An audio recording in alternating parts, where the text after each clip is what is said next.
Remote village এলাকা, remote rural part of the, I think, Bangladesh southern part, Patuakhali districts, and my place. আমার মনে হয়েছে যে তার মধ্যে আমার মায়ের চেহারাটা আমি কিছুটা দেখতে পেয়েছি এরকম চাঁদাবাজ এই নব্য গজিওটা মাফিয়াদের বিরুদ্ধে আওয়ামী লীগের মতো ঐক্যবদ্ধ হতে হবে।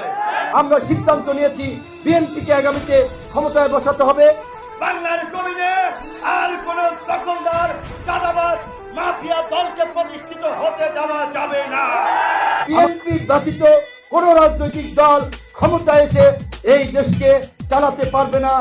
এই ক্ষমতায় যেতে না যেতেই বিএনপি নেতা কর্মীদের চেহারার বদল আমরা দেখতে পাচ্ছি। আওয়ামী প্রার্থীদের প্রতিধ্বনি তাদের কর্মকাণ্ডে আমরা শুনতে পাচ্ছি। আমরা একটা দৈত্য দানব হটাইয়া আর একটা দৈত্য দানবকে ক্ষমতায় আনার জন্য, সরকারে বসানোর জন্য জীবন দেইনি। আমরা তারেক রহমানকে চিনি, জানি তিনি কথা দিলে কথা রাখেন। সেখানে হায়ের পক্ষে দয়া করে আপনারা রায় দিবেন।